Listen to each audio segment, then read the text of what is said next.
Hi, welcome to the second part of make music with नमपाई। पिछले video में हमने basic of music and sound पढ़ा था।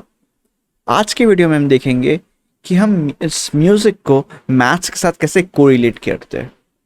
आपको पता है क्या, जो बड़े बड़े म्यूजिक कंपोजर्स, म्यूजिक डायरेक्टर्स होते हैं ना, जैसे रिसेंटली हैंस जिमर ने ऑस्कर जीता, ये लोग बहुत बेसिक से स्टार्ट करते हैं। इतने बेसिक से स्टार्ट करते हैं अपना म्यूजिक को बनाना, जितने बेसिक से अभी हम सीखने वाले हैं।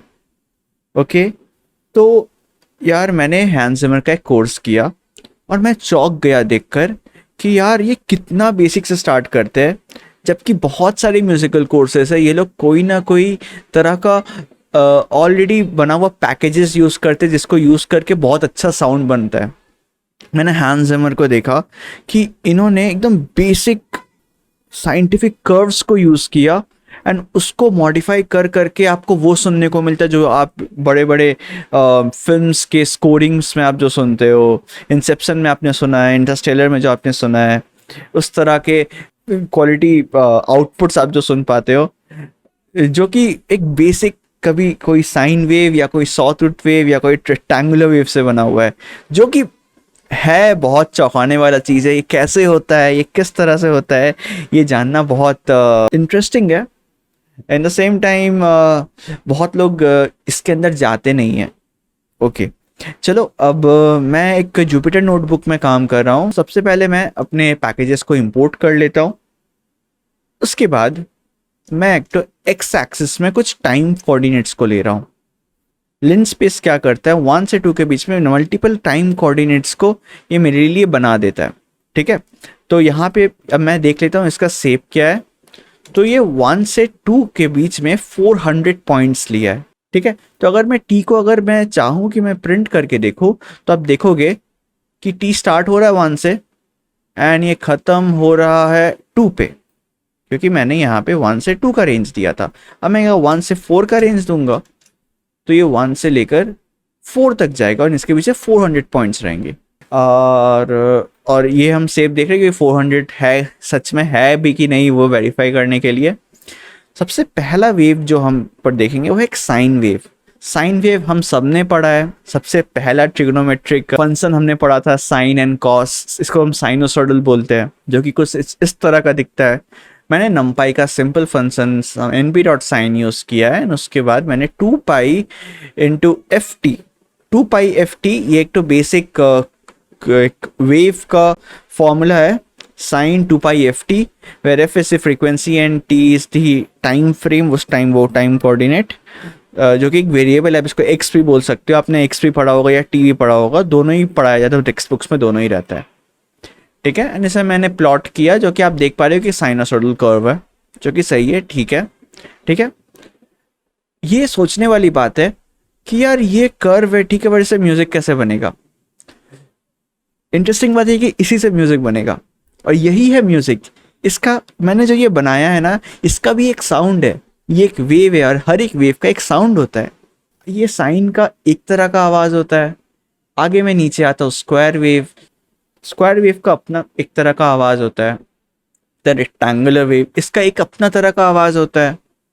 ठीक है, फिर आता है सॉटूथ, इसका भी अपना एक क्वालिटी का आवाज होता है। अपने हर एक, ये जो मैंने 3-4 तरह के वेव्स मैंने दिखाया, ये 3-4 तरह का वेव्स का अपना अपना कैरेक्टरिस्टिक्स है, अपना अपना फीलिंग्स है, अपना अपना तरह का, आप इसमें अलग अलग तरह का एक्सपेरिमेंट्स करने में अलग अलग तरह का आपका आउटपुट्स मिलता है, जो कि है बहुत इंटरेस्टिंग। इसके साथ म्यूजिक प्रोड्यूसर्स, म्यूजिक कंपोजर्स बहुत खेलते हैं। एंड उसके बाद आपको वो डिफरेंट सा, आपको जो जो फिल्म्स में, गानों में आप जो सुन पाते हो, ये इन एक्सपेरिमेंट्स के थ्रू ही उतना डिफरेंट म्यूजिक आप सुन पाते हो। आपने कभी सोचा है कि जो सिंथेसाइजर या पियानो जो होता है लोगों के पास, उसमें इतने सारे साउंड्स होते हैं, वो साउंड्स एक्चुअली बनते कैसे हैं?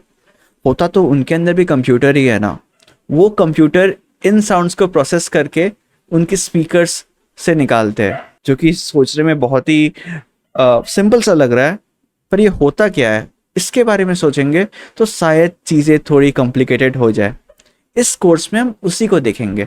ये कोर्स मैं बना ही इसीलिए रहा हूँ कि आप ये समझ पाए कि उस सिंथेसाइजर पियानो से आवाज़ निकलती कैसे है। हमारे पास तो यहाँ कोई फिजिकल स्ट्रिंग नहीं है, हमारे पास यहाँ कोई फिजिकल ऐसे कोई फ्लूट परकशन टाइप कुछ इंस्ट्रूमेंट नहीं है, राइट। हमारे पास कोई विंड इंस्ट्रूमेंट नहीं है, हमारे पास यहाँ कंप्यूटर है। और आजकल म्यूजिक प्रोडक्शन में मोस्टली कंप्यूटराइज्ड म्यूजिक बनता है। तो वो कंप्यूटराइज्ड म्यूजिक बनता कैसे, उसके सॉफ्टवेयर्स कैसे होते हैं? आफ्टर ऑल अगर आप आप अगर प्रोग्रामिंग करते हो और अगर आप सॉफ्टवेयर इंजीनियर बनना चाहते हो और इस इंडस्ट्री में घुसना चाहते हो, तो आपको इसकी नॉलेज और इसकी बेसिक्स तो पता होनी चाहिए। इसके बाद है हम लोग का ट्रायंगुलर वेव्स। ट्रायंगुलर वेव्स का फिर ये कुछ मेरे को एक फंक्शन मिला स्टैक ओवरफ्लो से। मैं यहाँ पे दिखा रहा हूँ कि वेव्स का फॉर्म कैसा होता है। वेव्स का फॉर्म समझना थोड़ा इंपॉर्टेंट है, क्योंकि अलग अलग वेव्स का अलग अलग तरह का साउंड होता है। ये साउंड किस तरह का होता है ये मैं अगले वीडियो में डेमोन्स्ट्रेट करके दिखाऊंगा, जिसमें मैं ये बताऊंगा कि अगर आप साइन वेव ले रहे हो, इस फ्रीक्वेंसी का ले रहे हो तो इस तरह का साउंड कर रहा है, इस तरह का आप फ्रीक्वेंसी ले रहे हो तो इस तरह का साउंड कर रहा है। एंड फिर उससे हम म्यूज़िक बनाएंगे और उसके बाद हम देखेंगे पियानो के साथ हम इस साइन वेव्स को कैसे मैप कर सकते हैं। बच्चों ये सब अगले वीडियो में, फिलहाल के लिए आगे बढ़ते हैं, जो कि आता है सॉटूथ वेव। सॉटूथ वेव का फॉर्मेशन कुछ इस तरह का होता है। आप देख रहे हो यहाँ पे लीनियरली आगे बढ़ रहा है और उसके बाद ड्रॉप हो रहा है, फिर लीनियरली आगे बढ़ रहा है और ड्रॉप हो रहा है, जो आपको इस तरह का इफेक्ट होगा, समथिंग लाइक इंडस्ट्रियलाइज्ड ऐसा आवाज़, जो कि ऐसे सुनने में बहुत डिस्टॉर्टेड टाइप लगता है। लेकिन इसका भी अपना खुद का कैरेक्टरिस्टिक्स है। आप बहुत सारे डांस म्यूजिक वीडियोस में, म्यूजिक्स में आप ये इस तरह का वेव्स बहुत यूज़ हो जाता है, किया जाता है। तो अभी सोचिए हमारा कंप्यूटर है और ये इस तरह का साइन वेव बना रहा है, ठीक है। पर आप वायलिन सुनोगे या पियानो सुनोगे या आप गिटार सुनोगे, उनसे क्या भी साइन वेव्स निकलता है? जी नहीं। अगर उससे साइन वेव्स ही निकलता है तो क्या मैं सिर्फ साइन वेव्स से ही गिटार का आवाज नहीं बना सकता था? सोचने वाली बात है। एनीवे, तो आप देख पा रहे हो यहाँ पे कुछ वेव्स के फॉर्म दिए हुए। जैसे साइन वेव तो आप जानते हो, साइन वेव इस तरह का दिखता है। वायलिन के वेव्स को देखो, ये थोड़ा सा डिफरेंट लग रहा है यार, और मुझे नहीं पता कि ये कौन सा फंक्शन में फिट होगा। Same goes for piano. अब आप देखना, अब एक पर्टिकुलर डिजिटल सिग्नल प्रोसेसिंग में एक टूल है जिसको हम बोलते हैं FFT, फास्ट फूरियर ट्रांसफॉर्म, या Fourier transform in general. Fourier transform क्या करता है कि ये जो नोट्स, ये जो कर्व्स है ना, इसको मल्टीपल साइनोसॉइडल या मल्टीपल साइन वेव्स में ब्रेक कर देता है, ठीक है। इसका मतलब कि this particular wave is a combination of multiple sine waves, ठीक है। एंड फूरियर ट्रांसफॉर्म हमें क्या करेगा, ये हमारा एक टाइम डोमेन वेव है। मतलब कि क्या है, ये एम्पलीट्यूड है, ठीक है, एंड ये टाइम है। ये एक्स एक्सिस जो है ये टाइम का एक्सिस है, एंड ये हमारा एम्पलीट्यूड है, ठीक है। Same goes for sine waves, ठीक है। फूरियर ट्रांसफॉर्म क्या करता है, वो हमें फ्रीक्वेंसी डोमेन में इस वेव को देता है। तो अगर सोचिए साइन वेव को अगर मैं फ्रीक्वेंसी डोमेन में देखूं, तो आप देख पाओगे कि इसका फ्रीक्वेंसी तो फिक्स्ड है, ये तो एक साइन वेव से बना है। तो जब फूरियर ट्रांसफॉर्म में इसको देखोगे तो आप देखोगे कि यार यहाँ पे इस फूरियर ट्रांसफॉर्म में सिर्फ एक लाइन ऊपर है, सिर्फ एक लाइन ऊपर आपको दिखेगा। मतलब कि फूरियर ट्रांसफॉर्म अगर मैं आपको खोल के दिखाऊं कुछ इस तरह का, अब ये देखना, एक फूरियर ट्रांसफॉर्म का जो प्लॉट होता है उसमें दो पार्ट होता है, ठीक है। एक फर्स्ट हाफ, एक second half. First half and second half एक दूसरे का कॉपी होता है पूरा। तो हम हमेशा एक ही हाफ को कंसिडर करते हैं, क्योंकि उसी हाफ में हमें सारे इंफॉर्मेशन मिल जाते हैं जो हमें चाहिए होती है। इस आउटपुट में हम देख पा रहे हो यहाँ पे दो फ्रीक्वेंसीज में है। ये फ्रीक्वेंसी है, नहीं ये मैग्नीट्यूड है। मैग्नीट्यूड को आप एम्पलीट्यूड जैसा पकड़ सकते हो, ठीक है। तो यहाँ देख पा रहे हो यहाँ पे दो फ्रीक्वेंसीज में मुझे सपोज कि यहाँ पे दो साइन वेव्स है, जो 15 हर्ट्स में और एक 20 हर्ट्स में। अगर एक सिंगल साइन वेव होती तो ये सिर्फ एक जिस जी फ्रीक्वेंसी में वो साइन वेव है, मुझे उसी फ्रीक्वेंसी में एक लाइन देखने को मिलता, ठीक है। This was simple Fourier transform. इस एग्जांपल में आते हैं। इस एग्जांपल में आप देख पा रहे हो कि इस पर्टिकुलर वेव को फूरियर ट्रांसफॉर्म से ब्रेक किया गया है, ठीक है। एंड इसे ब्रेक करके आप देख पा रहे हो कि यहाँ पे 4 साइन वेव्स मिलकर इस वेव को बनाए हैं, ठीक है। वो 4 साइन वेव्स, ये first, second, third and fourth, ये 4 फ्रीक्वेंसीज को मिलकर बनाया गया है। सेकंड, ये 4 साइन वेव्स का अलग अलग एम्पलीट्यूड्स है, अलग अलग एम्पलीट्यूड्स मिलकर इस तरह का साइन वेव्स को दे सकता है एट दीज पर्टिकुलर फ्रीक्वेंसीज। इस तरह से बहुत सारा एग्जाम्पल्स है जो आप देख सकते हो। फूरियर ट्रांसफॉर्म एक अपने आप में बहुत इंटरेस्टिंग चीज है और बहुत यूजफुल टूल है, जिसको हम बहुत ज्यादा ही यूज करते हैं डिजिटल सिग्नल प्रोसेसिंग में। म्यूजिक आफ्टर ऑल सिग्नल्स है, और यहाँ पे जो वेव्स मिल रही है ये सिग्नल्स ही होते हैं। तो सिग्नल्स को एनालाइज करने के लिए हम फूरियर ट्रांसफॉर्म का बहुत ज़्यादा यूज़ करते हैं। आगे की वीडियोस में हम फूरियर ट्रांसफॉर्म को बहुत ज़्यादा यूज़ करेंगे। तो अब आता है सवाल कि हम एक पियानो के की का फ्रीक्वेंसी कैसे ढूंढें।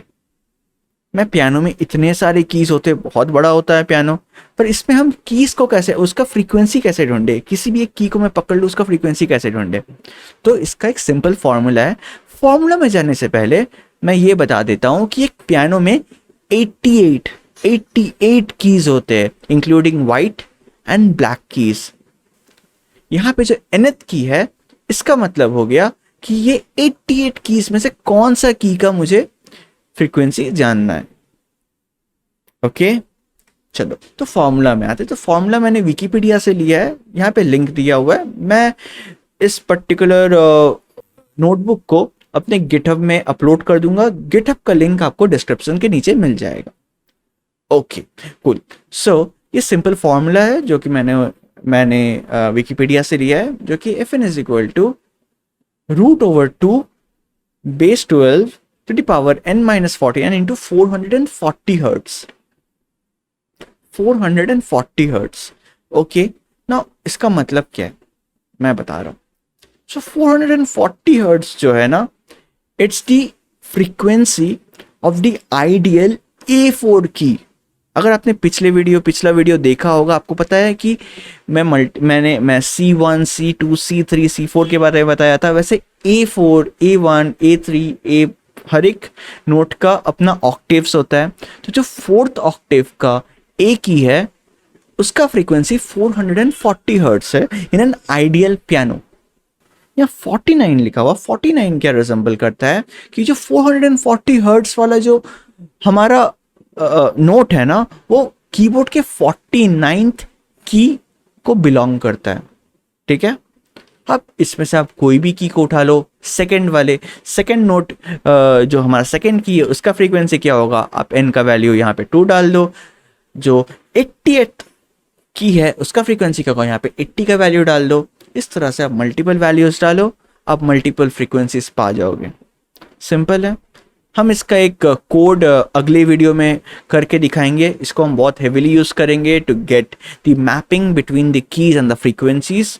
और इस सीरीज में हम सिर्फ sine and mixture of sine waves के साथ काम करेंगे। ठीक है, ज़्यादा कॉम्प्लिकेट नहीं करने के लिए मैं ट्रायंगुलर या स्क्वायर वेव्स को यूज़ नहीं कर रहा हूँ। या हम सिर्फ sine and mixture of sine waves का यूज़ करेंगे। मिक्सचर ऑफ साइन वेव्स आप समझ रहे हो, फूरियर ट्रांसफॉर्म जो मैंने कहा कि आप मिक्सचर ऑफ साइन वेव्स से उस तरह का रियलिस्टिक साउंड बना सकते हो। तो वो चीज़ हम इस कोर्स में सीखेंगे। सेकेंड, हमारा जो सैम्पल रेट होगा वो होगा 44.1 किलो हर्ट्स और 44,100 किलो हर्ट्स।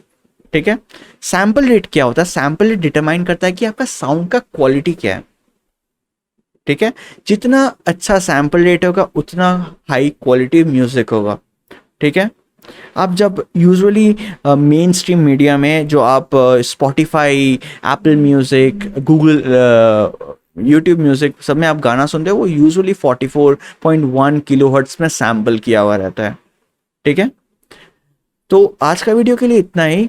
अगले वीडियो में हम कोड करके एक बेसिक साइन वेव से एक पियानो मैपिंग बनाएंगे और उससे हम एक गाना बनाने की कोशिश करेंगे। ठीक है, तो हम इस अगले वीडियो में देखेंगे कि आप साइन वेव को यूज़ करके आप उससे साउंड कैसे प्रोड्यूस कर सकते हो, उस पर आप क्या चेंजेस कर सकते हो, आप कीबोर्ड के मैपिंग्स कैसे कर सकते हो। आज हमने जो भी पढ़ा, आज हमने जो भी देखा, इसको हम एक्चुअली कोड कैसे करेंगे और इसको यूज़ में कैसे लाएंगे टू मेक आवर पियानो।